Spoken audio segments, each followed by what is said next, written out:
Welcome to the Power of Owning Your Career podcast. I'm your host, Simone Morris, and I have a passion for empowering others to take responsibility for their careers.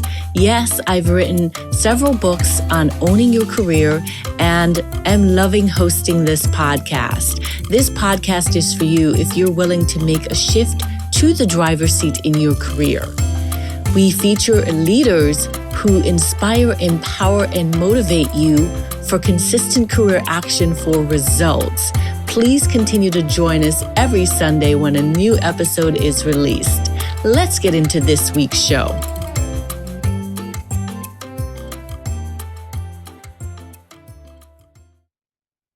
Welcome to this week's episode of the Power of Owning Your Career podcast. This week, I am pleased to have with us Lisa Sensitz. She is the director for the Scheinman Institute at Cornell University, ILR.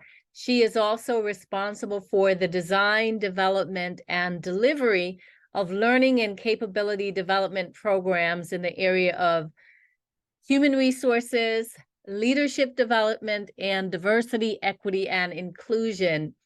Lisa is also an organizational development practitioner who leverages her experience working with large, privately and publicly held companies, as well as her research and educational expertise to provide programs grounded in theory with practical solutions to enhance participant learning and professional development.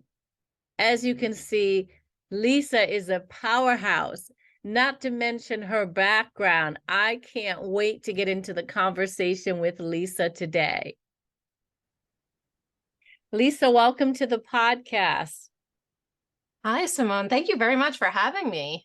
Absolutely. I am delighted. This is like dessert or something. I'm so excited to have it. I can't wait to have our conversation. But first, please, let's revisit your last name because I don't want to tell you what I needed to do. I went to howtopronounce.com because I recorded and I was like, did I say her last name correctly? So let's start there with your last name. Absolutely. And I jokingly tell everybody I should have just kept the maiden name. So the last name is Census.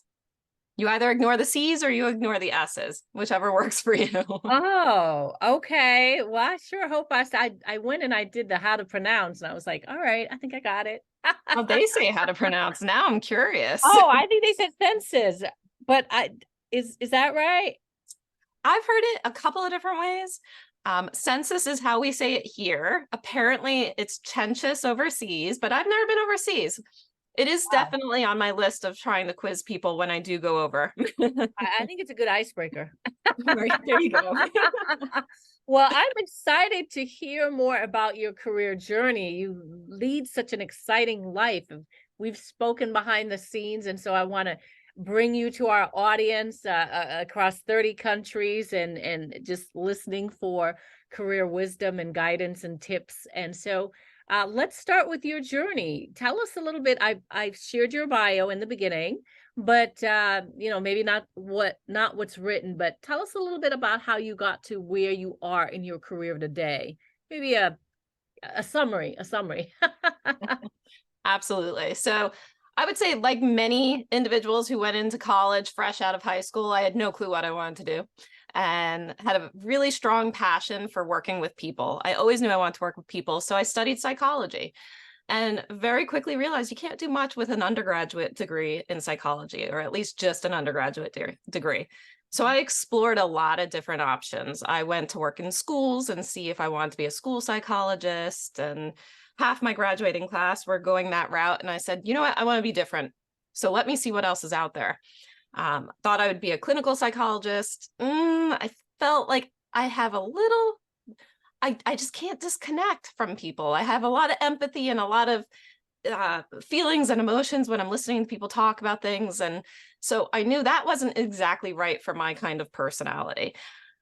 Then I explored the option of this unique degree that at the time not many people knew of, called industrial organizational psychology. And I remember thinking to myself, wow, this is really interesting. I get to study how people interact and engage with other people at work. And there are so many other things that I could do, like marketing and market research or training, and just so many ways that I can interact with individuals at work. So I got my degree in industrial organizational psychology, had a great mentor who helped guide me and speak to other individuals who had that degree in many different industries, and went and got my master's. And as a part of my master's program, I had to serve in an internship, and I received an internship at a company called Computer Associates, then called CA, now no longer exists. But and I I remember them. yeah, they were in the news for not the best accounting practices. Uh, and there was probably where I met my first mentor, who at the time I disliked a lot and would have never considered a mentor. However, now that I can reflect on my career journey, I sit back and I realize, wow, I learned a lot from that individual. Even though they had a very different personality from me, they had a very different style. And now they have no idea how they've influenced me, because I now am so attracted to working with people with such different styles and different views on how to approach the same situations that we're facing. And I can now say that it was that one person who really helped ignite that in me. So I went from working at Computer Associates and helping them rebuild their entire talent management practice to then working at Bloomberg in Manhattan. And I tell people all the time, it was the best unofficial MBA I could have ever had in my entire career journey. And I was there for a couple of years. I loved every moment of what I did. However, it was there where I realized what my top priority in life was. And that was my husband.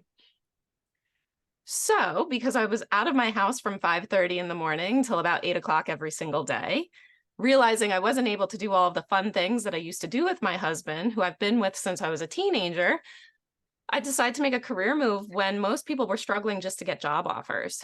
And that's how I came to Cornell. I knew I wanted to work with people in leadership and human resources and even diversity.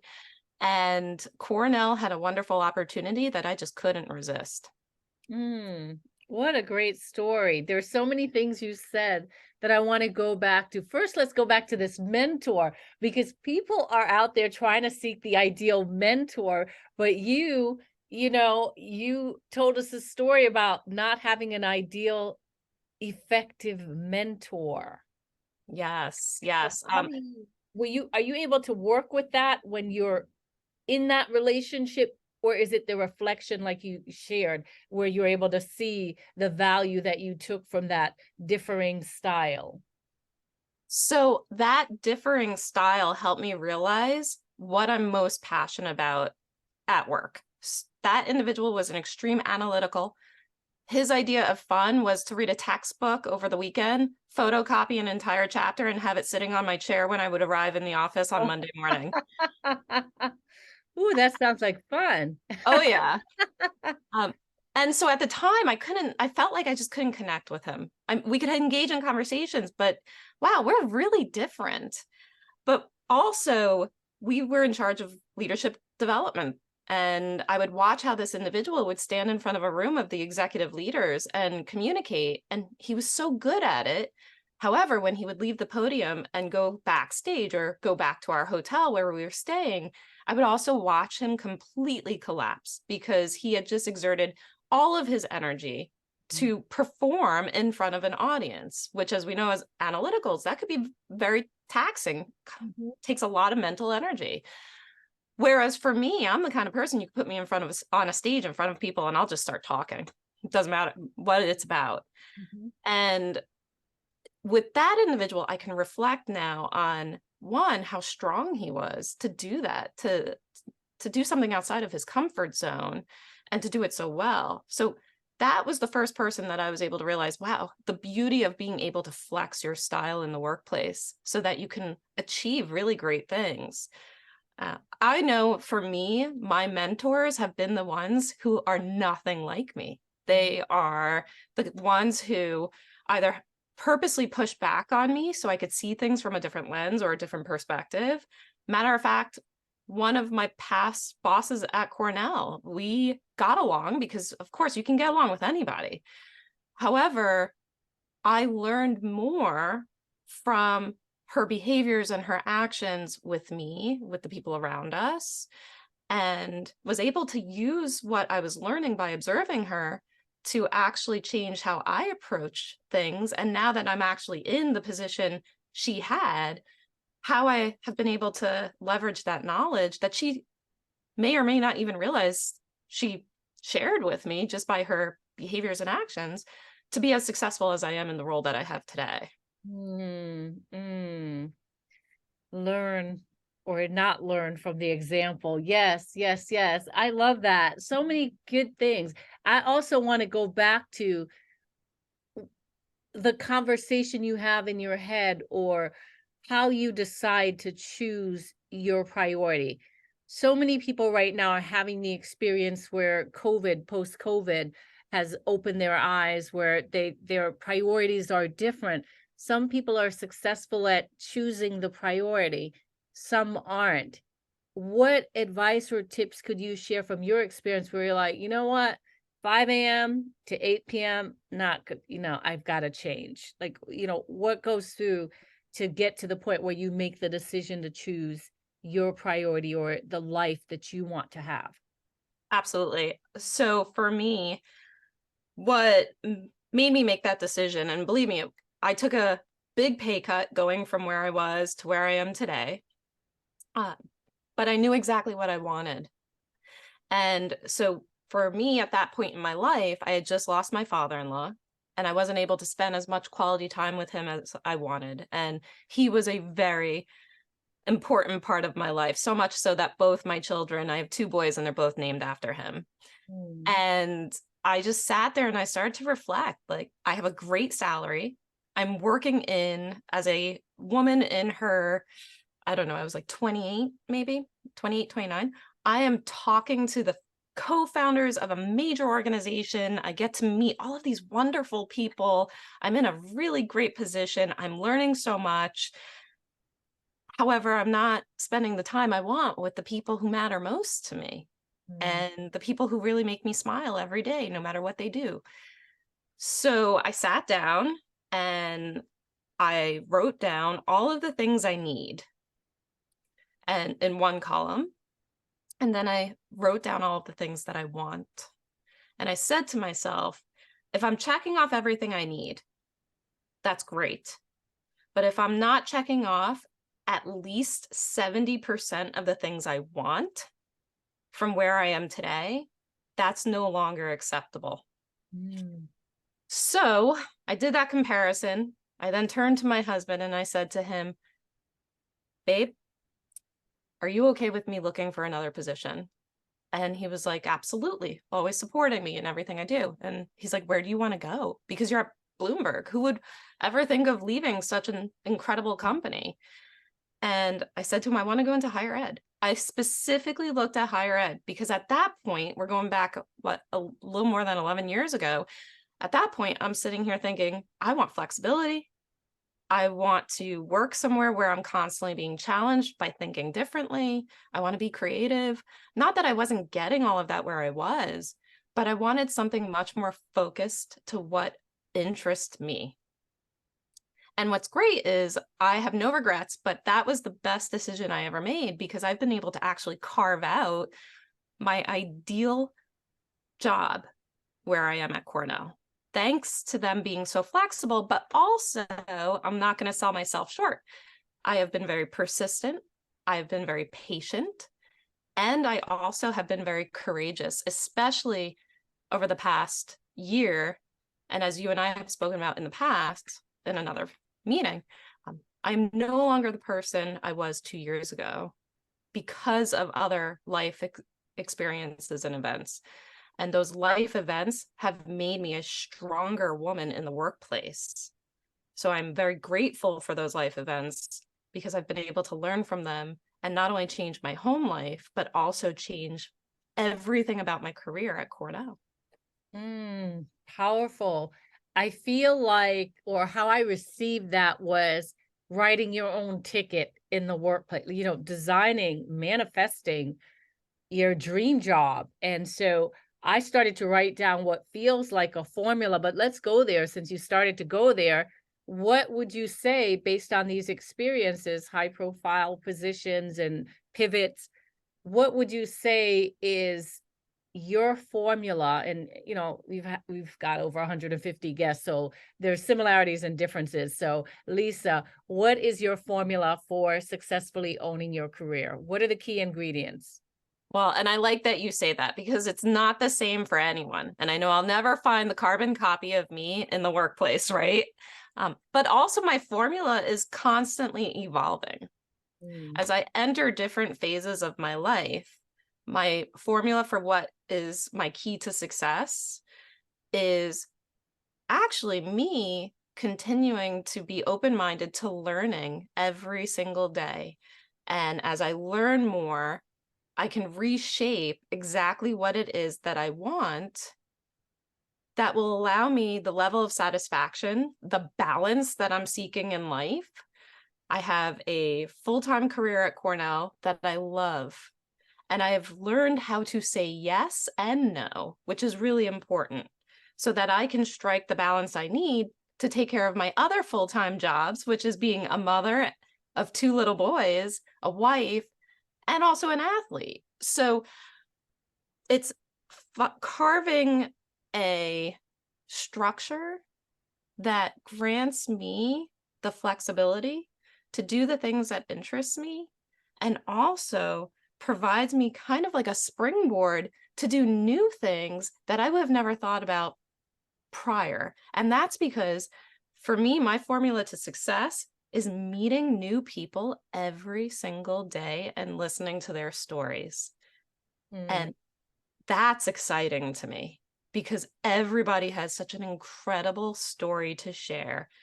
What's lacking in some of the organizations that I work with and just in the world of work in general is individuals' willingness to hear those stories. So I tell people all the time that the number one ingredient that I make sure is in the front of my mind every day is time, and then how I spend that time, and then making the time for others to learn from them. mm. I love that. I am about storytelling as I sit in this podcast or podcast host chair. I've heard so many stories, and that's why I keep doing the podcast because I too love to hear the stories. They invigorate me. So I love that you're saying make time. Sometimes it can be challenging in the workplace with your workload to slow it down, especially if you've got a lot of things that you're juggling. So how do you do that successfully to uh, enforce boundaries to allow you to do these different things that you want to do, but still thrive in the workplace? So I'm letting all my secrets officially out, even though all my colleagues know this about me. So when COVID started, I think this was one of the key things that I realized about time. What us parents, we had to go working virtually, but also to teaching our own children. There wasn't any virtual training when COVID first started. And I remember being at my kitchen table and looking at my child's assignments for the week, but also looking at my cell phone and looking at my work emails and back and forth, right? And my son turned to me and said, "Mommy, will you please put your phone down?" And I realized right then and there, I am incredibly fortunate. I work in an organization that consciously provides individuals with flexibility. There was nothing about the emails I was looking at that point in time that required me to even respond. Mm. Yet I'm taking my attention away from my child to help them learn. Now, let's not fool ourselves. I may be a great adult educator. I may not be that great with my children when it comes to helping them learn. But it just made me really reflect. And I said consciously in my head, I was like, why do I don't want my child to remember mom always looking at her phone. Right then and there, I deleted my work email from my personal cell phone. Mm. And it was very hard for me because I've never been disconnected like that. But I had to untrain my brain so that I can rewire my thinking where this is the time I'm going to spend with my family. This is the time I am going to spend with work. And I am going to be very conscious about following this schedule. My brain doesn't work in structure like that. I can be filling up a water glass at my fridge, wedged against the button that disperses the water, and something else goes off around me, and my attention gets taken somewhere else, and I'll walk away. Right? So it was just a reality check for me where, okay, this is important to me, and so is my job, but I can have a divide. So that way I can be very conscious about how I spend my time. And now I'm very unapologetic because I'm so mindful of spending my time with my family, spending my time work, and then making sure that I am feeling satisfied at both levels. I love that. I had to learn how to disconnect myself. I think some of it is habit, where it's just this habit where you're looking at it. So I've deleted social media and some things, like on vacation mode so that I could be fully present. And plus, when you do that, you get to do some fun things for yourself as well, like read or just enjoy the moment. So I love that. We were talking before we came on air about risk. And you mentioned that you recently took a really big risk in your career. So I'd like to bring that to this conversation, because I think sometimes when we think about risks in our career, it can be scary and we have to decide or weigh the risk. So tell us about the risk you're taking and what goes through your mind and maybe some tips. Absolutely. So I'll start with why I'm consciously making time to take risks now. So I mentioned that I had a life-changing experience 2 years ago, and that life-changing experience was brought down a very negative path because of a fear of taking risks. And someone very wise turned to me and said to me, Lisa, when it comes to this kind of fear, your fear is being driven by unasked questions. And I reflected on that and I was like, well, wait a minute. You're right. If we're talking about diversity in thinking, we're talking about being innovative and creative, both in our personal and professional lives, then we cannot let that fear stop us from looking for ways to continue to learn and grow. So once I was able to overcome my personal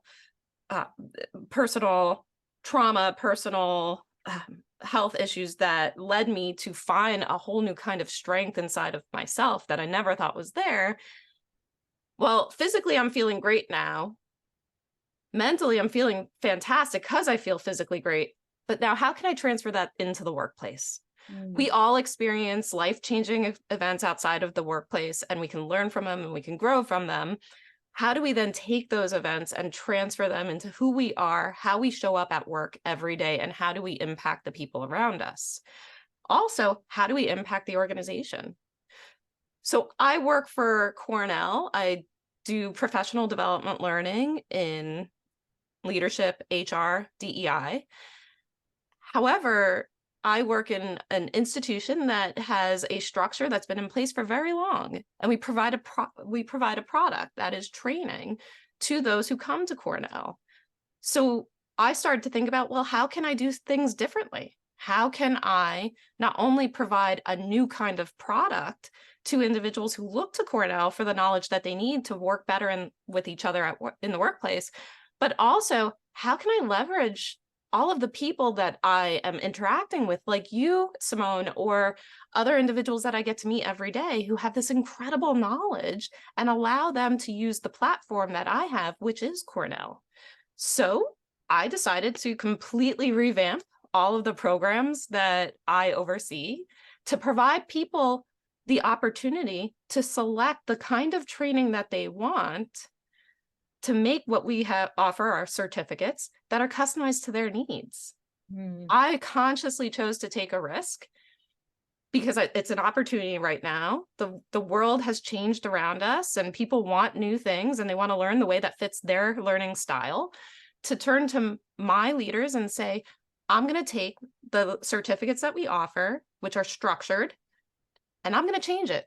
I'm just going to put tons of new programming out there that's very skill focused, and I'm going to empower our audience to take control of their career by being able to select what training programs they want to create their own specialized certificate from Cornell. I also am going without even asking. So now I'm feeling really, all right, well, so fear is unasked questions. Well, fear is also not, or the resistance to actually act on a risk and then ask for permission later. Should that risk not succeed. However, so I turned around and I said, all right, I'm also going to start this podcast. I'm going to start some virtual seminar series. And you know what? I'm even going to go to another department in Cornell and I'm going to ask them, hey, can I put a program up virtually with you? And that was a big risk, because I'm going to a whole nother department and asking to create a whole new product. And all I had to do was ask, and I actually got the answer. And so it's interesting. I think when it comes to taking risks, the first thing we all have to overcome is that fear of asking the question. So someone asked me, Lisa, how did you get this program? How did you get them to say that, yeah, you can offer this program? And my only answer to them was, I asked. I love that you're talking about how to ask. Could it be that some of your credibility, some of your reputation from your delivery precedes you, so that it makes your ask welcomed? Could that be part of it too? Absolutely. So I work very hard to build relationships with individuals where I'm meeting them where they need me to meet them. And because I love what I do and I'm passionate about what I do, I get a lot of opportunities to work with organizations that are so unique, and I get to go to great places. And my colleagues, who are the individuals who are the client relationship managers for these opportunities, now come to me quite often because of the success of what I've been able to deliver, and because of the relationships I build with these clients. So absolutely, it's very important to build relationships and then to know when it's right to ask, right? I wouldn't go up to somebody I don't know and say, hey, can I do this? Is this okay? Because they don't know me. And you're right, credibility is really important. But I do think that a big piece of credibility is that relationship building and making sure for me, this has been a little more than a year in progress of just building relationships with individuals and establishing that credibility to get us to a better place, which is why I mentioned patience earlier. Patience is a big part too. While the world around us is changing so rapidly, the world inside the organization may not be able to change as quickly. What are some tips that you can recommend to our listeners about how to build or invest or nurture in relationships, so that when you're ready with that ask, you can feel confident to go forward and ask? That's a very good question. So for me, I have definitely been demonstrating a lot of curiosity, a whole different kind of ask, getting to understand those individuals who are the decision makers on the other side, getting to understand what their objectives are, how they're looking to achieve those objectives. Patience being another piece there.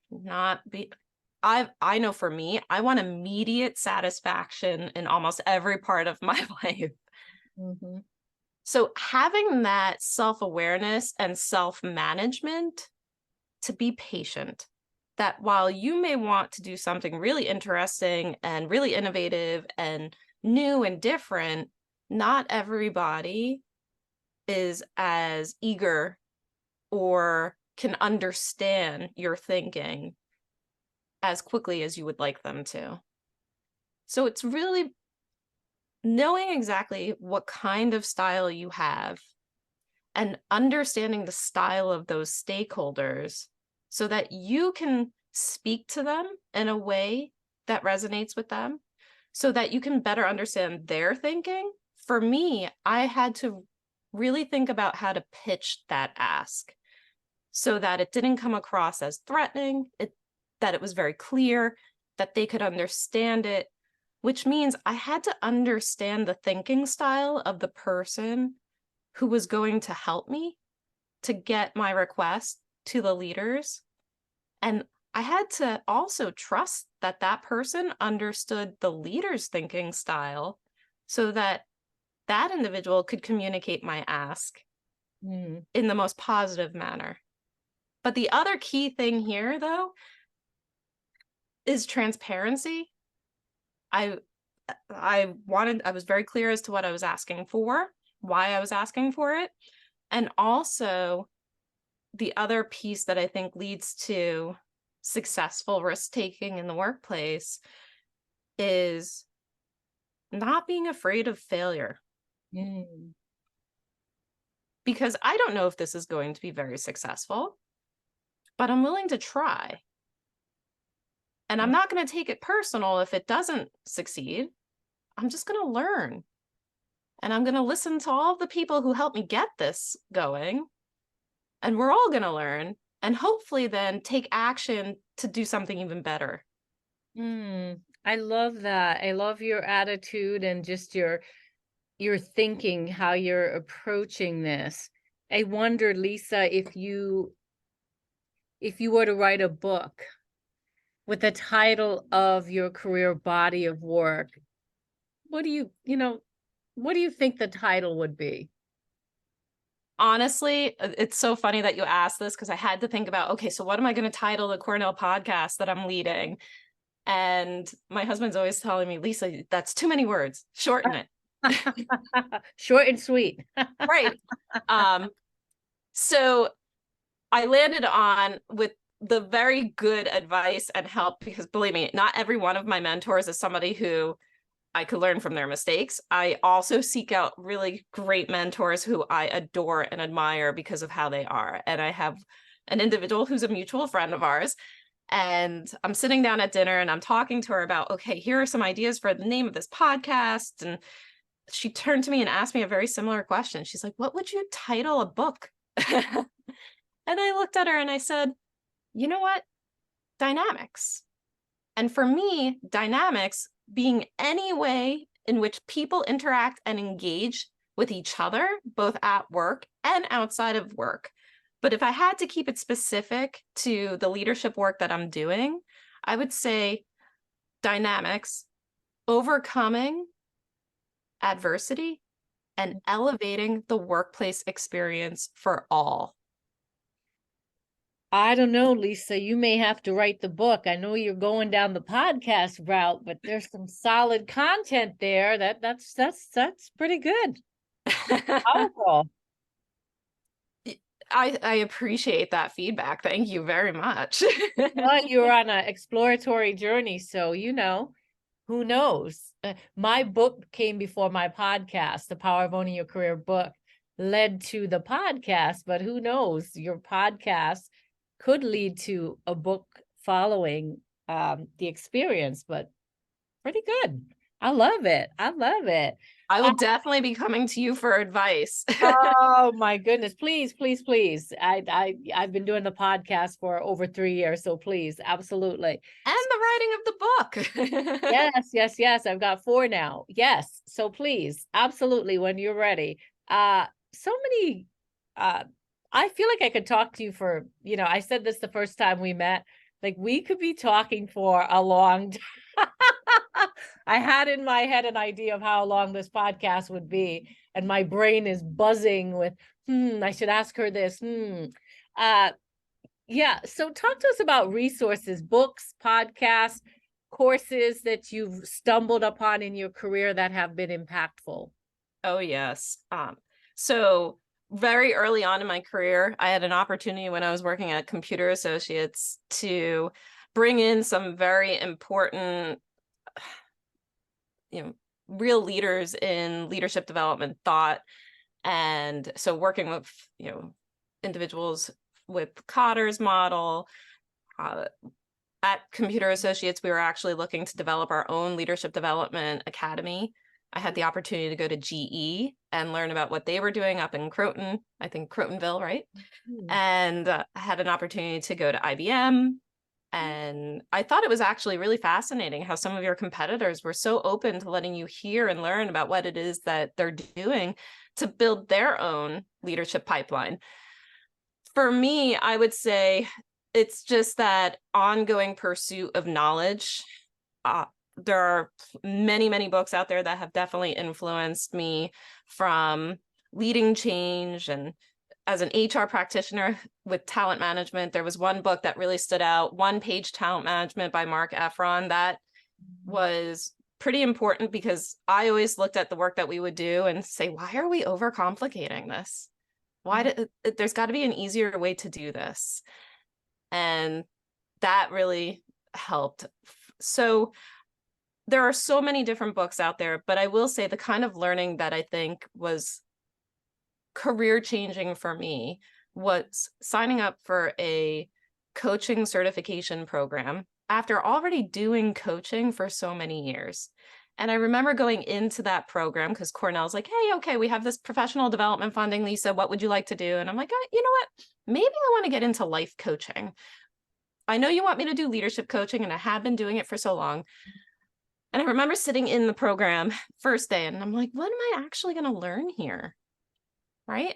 I've already been doing this for so long. And within the first couple of hours, I was mentally just saying, how dare you think that way, Lisa? That there's always something to learn. And actually, I think I was a fairly new parent, but also a professional who's been in the field for so many years. I started to reflect on, how do I take what I'm learning here and apply it to how I'm raising my children? How do I take what I'm learning here and apply it to how I talk with my husband or friends? All right, now how do I take what I'm learning here and really learn about how to influence the people who I work with? How do I get my ideas out there? And for me, that coaching program made me realize the importance of ego. And how your ego could actually be one of the biggest barriers to your career growth. And I realized and right, Simone, one of the big things, sometimes when you need to get an idea heard, you have to phrase it in the form of a question so that the audience who you're speaking to feels as if they came up with the idea that you wanted to propose, because that gets buy-in. And that gets buy-in from a certain audience. And I realized and reflected that one of the main things that's very helpful to me in my career is putting my ego aside and identifying what means I need to take in order to get the message heard or to help individuals see where we're trying to go. So any kind of training I've done since, from conflict management styles training to emotional intelligence training, and now even reflecting on resilience and adaptability, I would say the most impactful learnings for me have been on core skills to get me to be a more flexible and adaptable individual in the workplace. I love the intentionality and the strategy behind that.